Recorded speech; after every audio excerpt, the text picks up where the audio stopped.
It is against this background, it seems to me, that one begins to appreciate the immensity of the problems of initiating a constructive North-South dialogue at this time of history. It's an immensity that I think is deepened by a further factor, and that is the degree to which the whole world, the North and the South, are trying to solve their problems in an antiquated system of world order based on separate sovereignties, each of which is free, in effect, to use violence as it sees fit. The war system is not only a moral scandal, but also imperils the survival in any meaningful form of advanced or of evolving life on the planet. And that obsolete overall structure also is inept when it comes to preserving the ecological balance of the planet as well as its economic balance. The world is too integrated as a functioning reality to very effectively operate in this mode of separate, warring, competing, sovereign entities. And so all these problems of the North-South relationship have to be viewed against this wider canvas of a deteriorating system of world order. This deteriorating system, I think, can be seen very succinctly in relation to several attempts to improve things that have not worked. And I want to just mention those very briefly in order to try to end these comments with a more positive set of ideas. And what I want to argue here is that these failures to improve the prospect of North-South relations really reflect the power of these various dimensions of the problem that I have been discussing. First of all, we've experienced the failure of détente. That is, a failure in the efforts to moderate East-West relations and thereby to cool down the rivalry in the Third World. Instead, we have witnessed the revival of the Cold War, including greater efforts to project military power into Third World settings, directly and indirectly, by way of arms sales, covert operations, and by way of an overall global arms race that now annually consumes more than $600 billion. Extraordinary degree of waste of resources for a world system that isn't even in a condition that purports to involve war. Secondly, there's been a failure of the effort of the Trilateral Commission, composed of the leading centers of capital and banking, which had the idea that world political relations could be shaped around the logic of interdependence, and that one could work out much greater economic coordination, and that the economic agenda was the really important agenda in solving the North-South relationship. Instead of trilateralism, which had its height of influence during the Carter period, when practically everyone in the White House had an association with the Trilateral Commission, we now find a prolonged recession, increasing rivalry even among the advanced industrial countries sharing a commitment to capitalism, a great rise in economic protectionism and economic nationalism, talk of the breakdown of the present levels of cooperation, and very little prospect for any increase in international cooperative arrangements. We also find a failure of international liberalism, which is a third attempt to improve things. Self-interested, the idea that it is our self-interest to help the poor to achieve justice, and that we can attain greater stability through generosity and foreign economic aid and the promotion of human rights in foreign societies, has definitely been cast aside. And it was cast aside before a more conservative Republican administration came to Washington. The revolutionary reality in the Third World is too strong to be reconcilable with this kind of liberalism. It was a casualty. Carter's liberalism was definitely a casualty of the Iranian and Nicaraguan revolutions. And liberal initiatives that are attempted have generally been filtered through existing structures of state power, and therefore they amount to transfers often of wealth from the poor in the rich countries to the rich in the poor countries. And the example of the Philippines that I gave before by way of the World Bank is an illustration of that. The Alliance for Progress during the Kennedy era is another illustration of that, as is the White Revolution in Iran. So there has been a considerable disillusionment, for good reason, I think, with international liberalism as a way of handling the problems of North-South. The fourth failure is a failure of the normative order, which was very much thought of after World War II as the way to improve the quality of political life on the planet as a whole. Faith was placed, particularly in the United Nations, but to a lesser extent in international law, in international institutions, and this new normative order was seen as an alternative to alliances, the balance of power, mechanisms, to arms races, and to militarism. But it's hardly necessary to say that instead of having an increasingly strong United Nations and international legal system, they have become progressively weaker in the recent period. We find now an increasing tolerance of wars of aggression. Iraq's attack on Iran, followed by Iran's attack in Iraq, Israel's invasion of Lebanon, Vietnam's attack on Cambodia, Soviet Union on Afghanistan. The list is extremely long.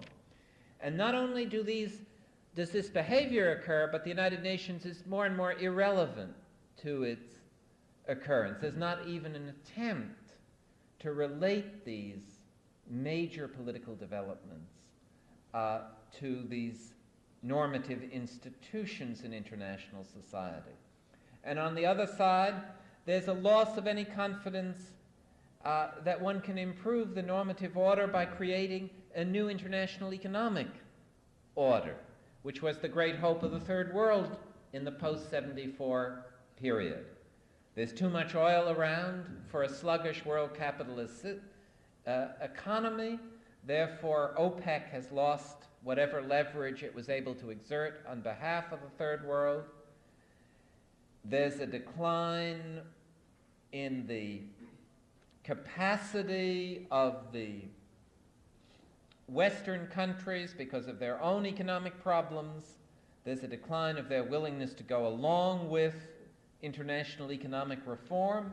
And then, of course, there's this enormous rise in the indebtedness of the countries in the South, which has created a post-colonial form of dependency in North-South relations that in many ways is more intrusive on the internal life of these countries than even the colonial system was.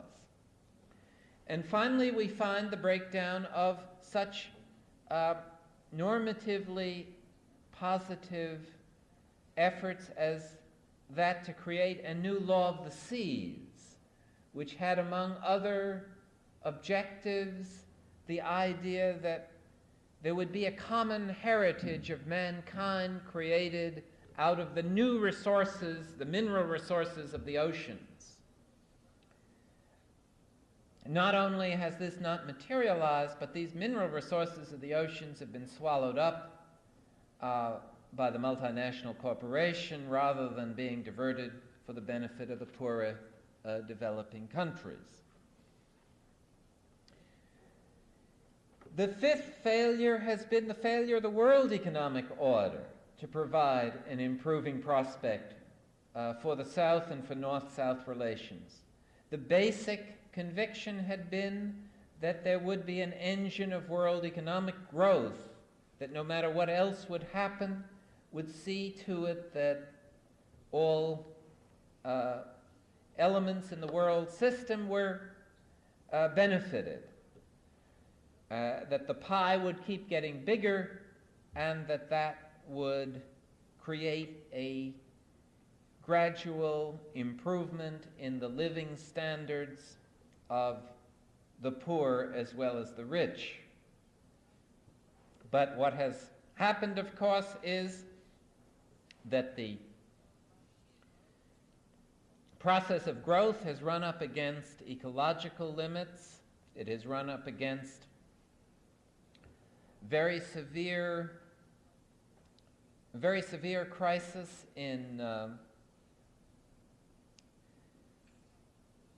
maintaining the productivity of capital in the advanced industrial countries, and therefore maintaining growth, which has been accentuated by the rising prices of both resources and finished goods, seemingly permanent high levels of unemployment, and a loss of any confidence that this economic crisis is something that can be supplanted by a new era of rapid economic expansion. Therefore, there is a decrease in the confidence that the problems of the South can be solved by the dynamics of economic growth and expansion. The sixth and final failure is that of non-alignment and self-reliance. The idea that the way for the countries of the South to solve their problems is to cut themselves off from the North and to work their own destinies out. This has turned out to be exceedingly difficult to implement. All these countries need to import, and to import they need to have exports that can enter into world trade. Most of them require extensions of credit to meet short-term crises and most of them end up seeking investment as well as managerial and technological help from the North. To go it alone forces that dilemma between modernization and tradition. And to try to be a socialist country in a largely capitalist world economic system is a very difficult path, as countries like Tanzania have discovered. Now, what these 6 failures have produced for the Third World, and to some extent for the world as a whole, is first of all, increasing militarism, both in the form of warfare, in the form of intervention, and in the form of domestic military rule and repression. It has furthermore spread and hardened the problems of poverty, of mass poverty and mass economic misery. And finally, it has solidified new forms of dependence by the South on the North. First of all, the indebtedness that I've mentioned, but also a dependence for arms, for technology, a manipulation through the channels of information, advertising, the susceptibility to the military power of the North through foreign bases, through global naval forces. Now, all of this suggests that a path to the future is a very difficult kind of reality to imagine. There is no easy way to overcome the kind of analysis that I have made. Nothing less than some kind of strategy of global liberation is required. The real question, it seems to me, is whether, in addition to all these negative tendencies, there are new possibilities that are latent within the world situation. Can we discover emerging values, social movements, credible hopes, and assess their shape, prospect, and consequence?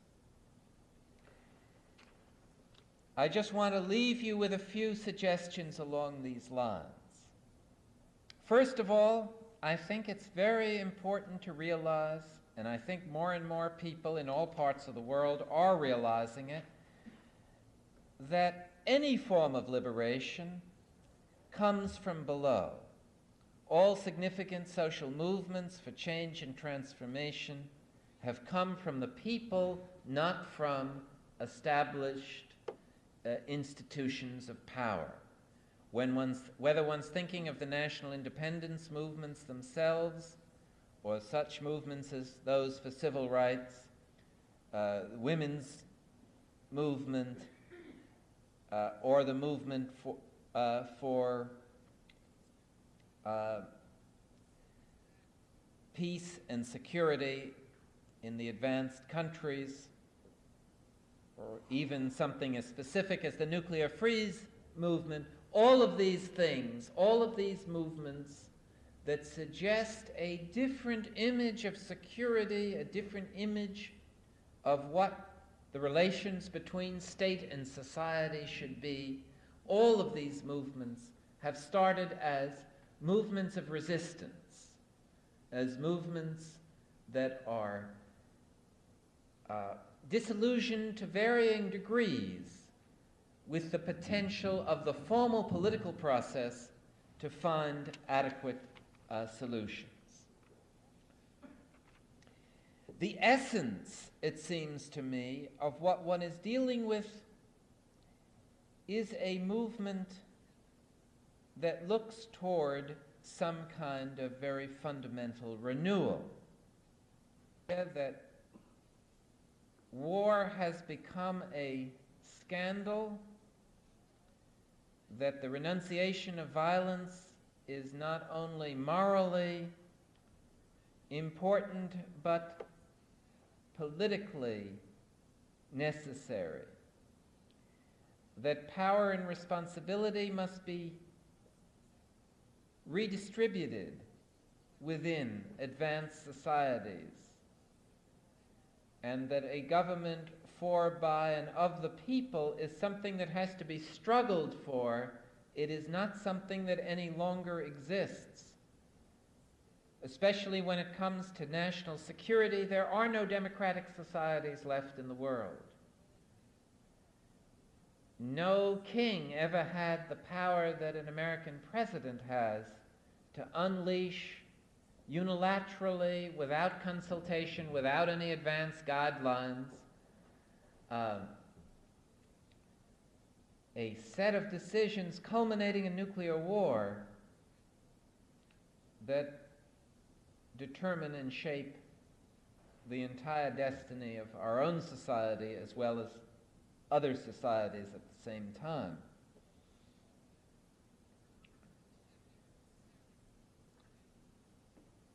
The continuing movement for national liberation and the continuing and growing movement for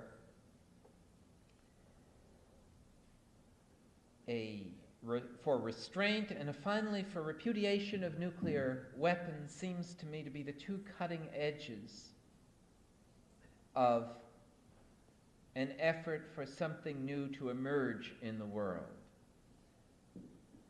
The movement for the movements for self-determination and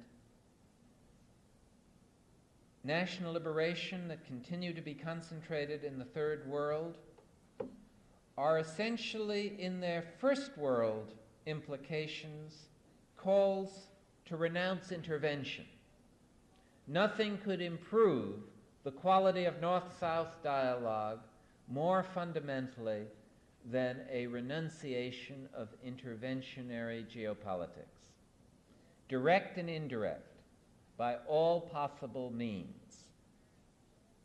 Nothing could, it seems to me, reorder the relationship between state and society more effectively in the North than a renunciation of the option to use nuclear weapons first in conflicts that arise within the world.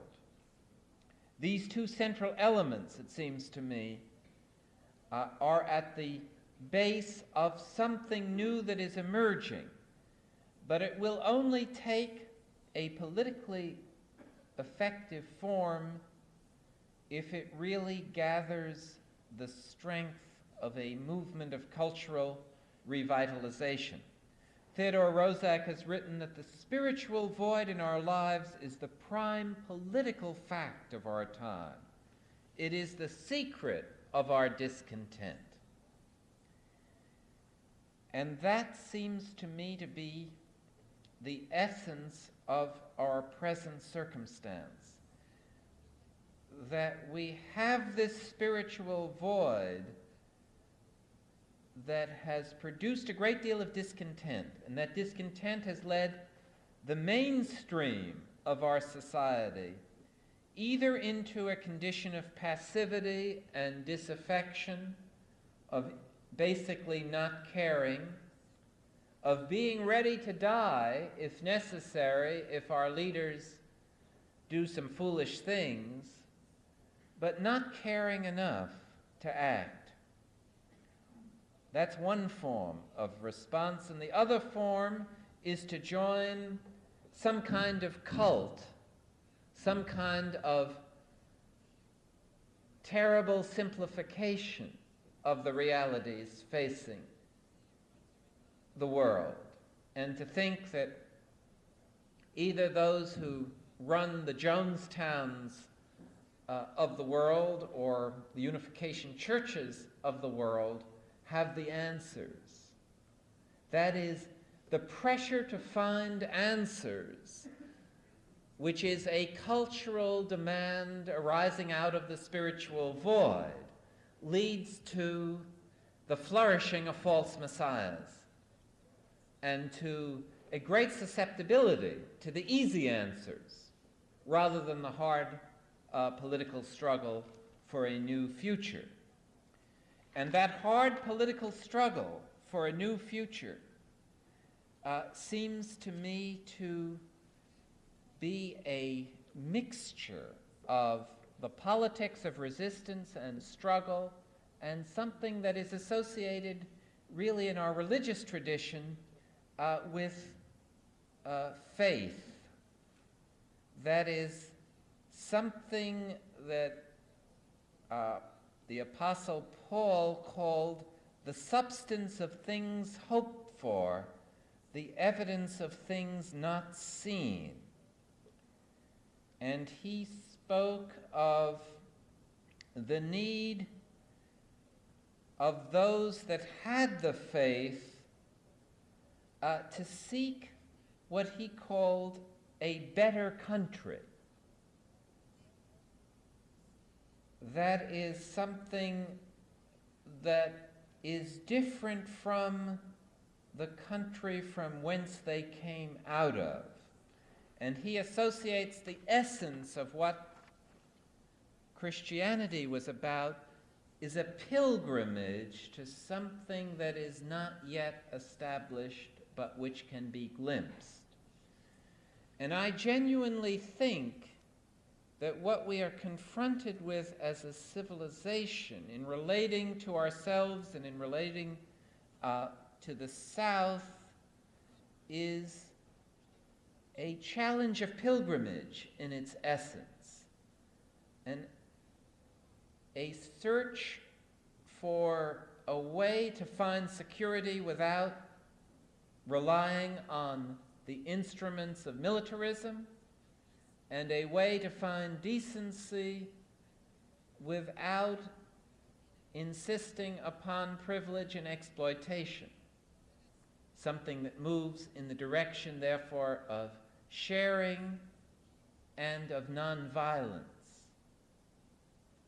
It's a direction that seems distant at the present time, but no other direction seems meaningful given the gravity and magnitude of the problems and challenges that confront us. Thank you.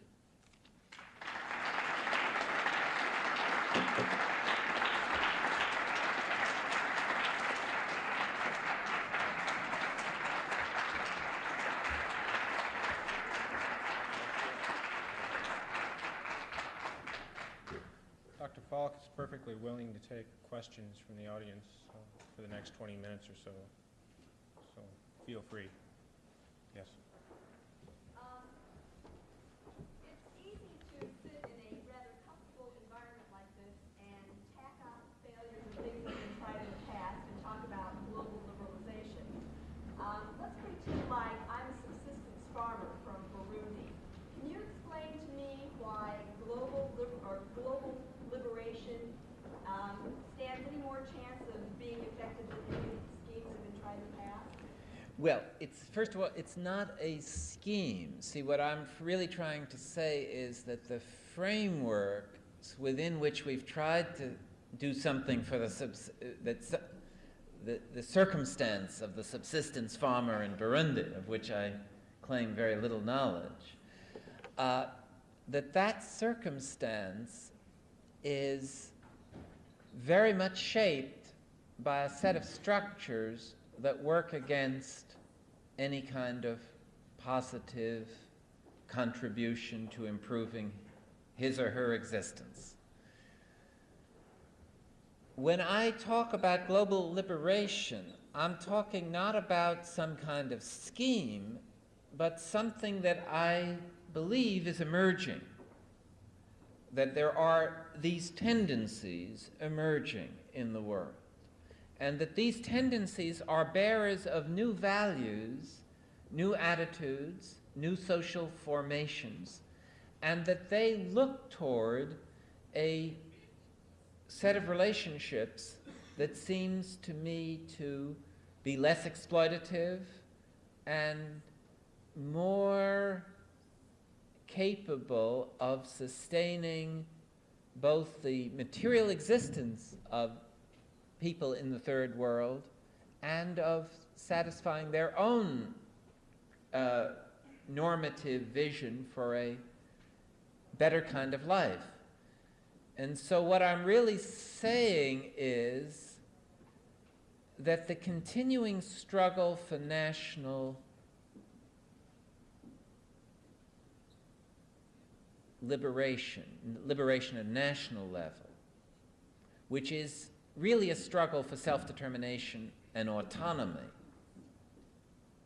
is one path that seems to me to be a positive one, and that the other path is one that is trying to alter the basic pursuits of security, of capital accumulation, of the relationship to nature, of the relationship to the state.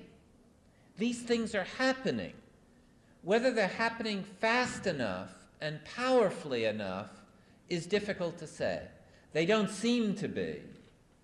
And that's why the basic mood of people that thinking about these issues is pessimistic. But it never seems possible to make big changes until after they've occurred. You know, if you look back at the expectations of people that have been in all these movements that succeeded for social change, they always looked hopeless until they succeeded.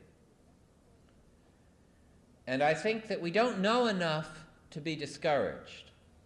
In other words, the mind is not a good enough instrument to know that these fundamental shifts are not occurring with sufficient rapidity to create the possibility of a really positive future. Please. Dr. Falk, I've found your comments very stimulating, but what I'm concerned about is that I think that you did a better job of cursing the darkness than you did of lighting candles. And I'm just wondering, as far as what you feel about the existing state of the world with the United Nations, with multi-country organizations, continental organizations, do you see in some of the institutions and structures we already have, do you see any hope for this? Well, I think that yes, I see hope, but the hope will depend on altering the political climate within which they operate.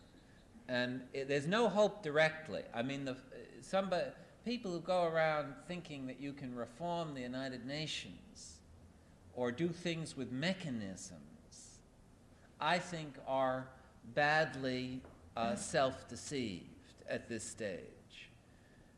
Because the mechanisms are creatures of political forces. And these political forces that are now entrenched within the institutions are not oriented toward the sorts of values that people who seek a stronger United Nations really want.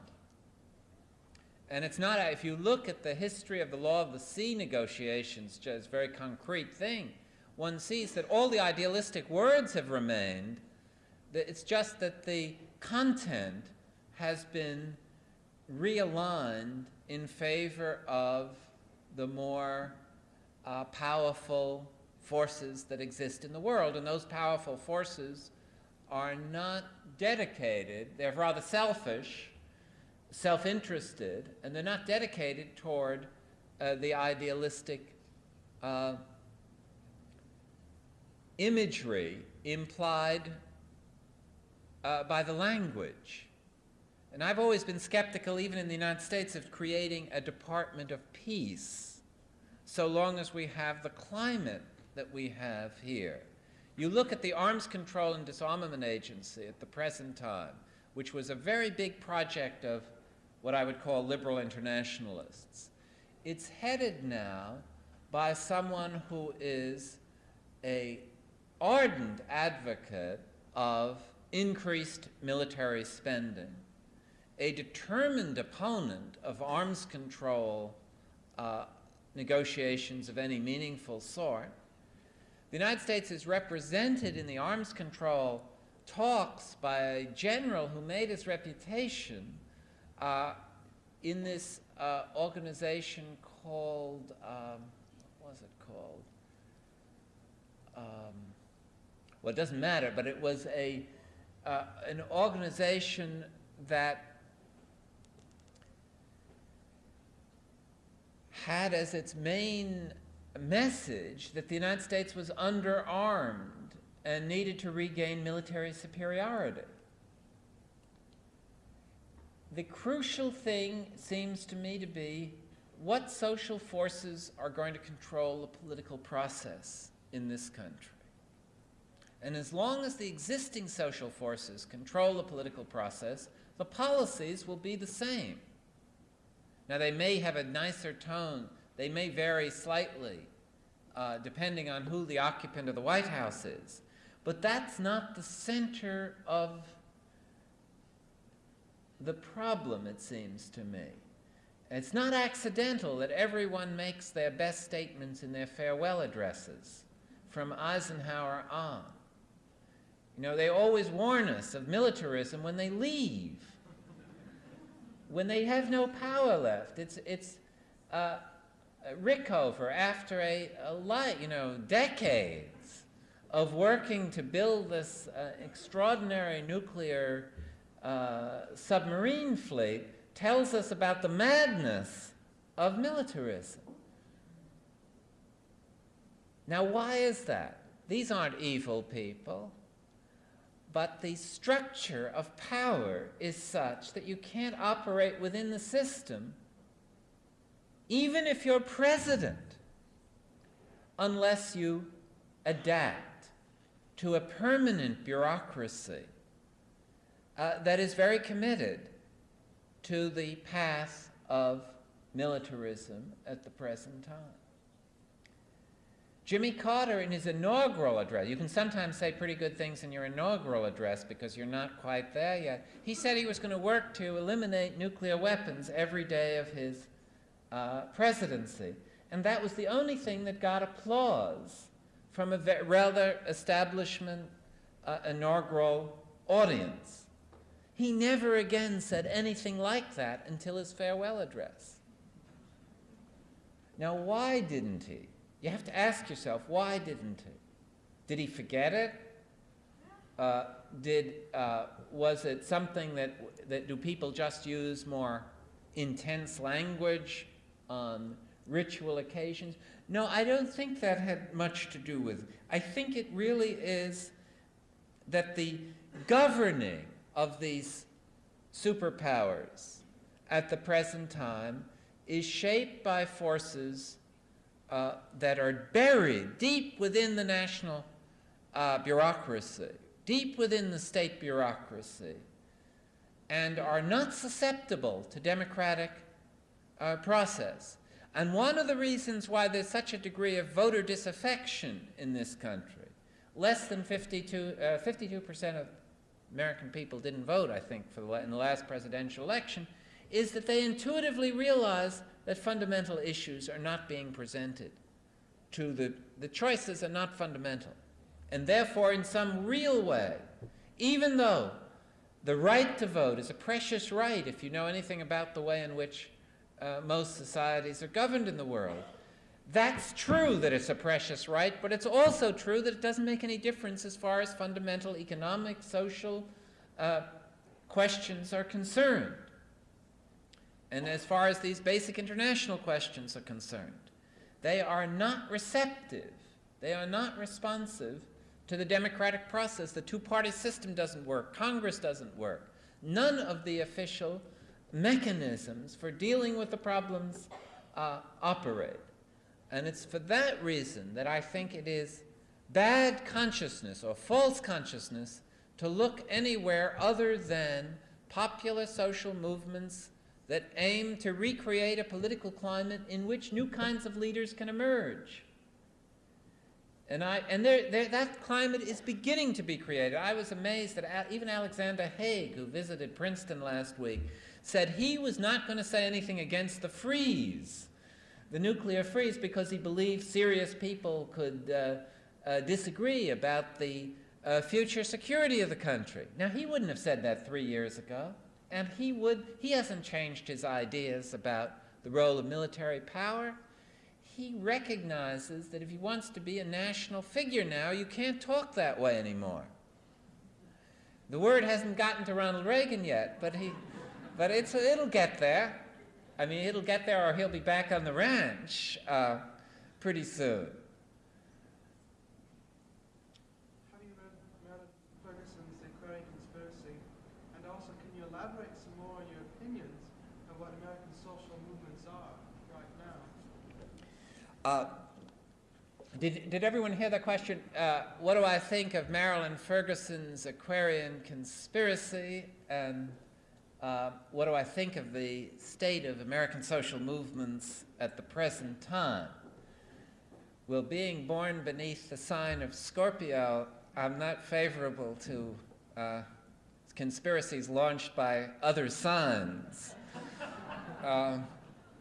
But basically, the argument of Marilyn Ferguson is that there is this kind of value shift going on within the civilization, and that it really is recreating what's happening, and that all we have to do is be patient and things are going to be good. I think she's right about the value shift. I think she's wrong that patience is politics. Impatience is politics. And she has no feeling for the nature of evil, or the degree to which one is dealing with entrenched power.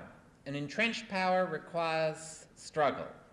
There's no other way. It can be Gandhian struggle, it can be nonviolent, but it cannot be sort of turning away and pretending that power doesn't exist and that evil doesn't exist. As far as American social movements are concerned, I think I can't understand the acquiescence of poor America, impoverished America, to the kind of economic experience of the last several years. I just don't understand them. I mean, I'm not either in touch enough or smart enough or whatever it takes to understand. I don't understand the degree of passivity that has been exhibited given the hardship that's been imposed on elements of labor, on the poor, on minorities, various groups. Now, I think that's not going to persist. That's one thing. I think there will be some kind of, what form it takes, I don't know. No idea. But I think there'll be some kind of pretty unexpected eruption of a sort relation to that. I think the peace movement is a very broadly based, serious movement that has some very interesting elements that have never existed in an important American social movement before. It has got the participation of important segments of the middle classes in a movement of resistance. Doctors, lawyers, etc. A lot of people with a lot of resources, people in the arts, music, and so on.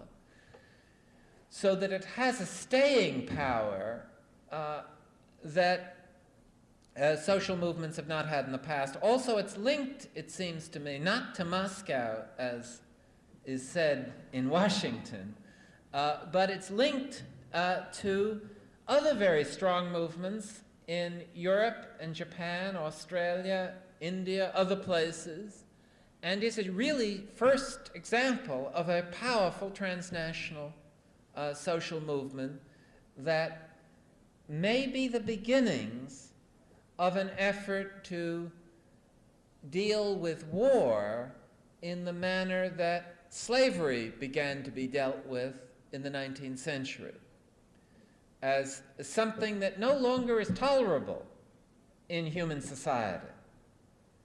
You know, it's certainly not consistent with any of the religious or moral traditions, this kind of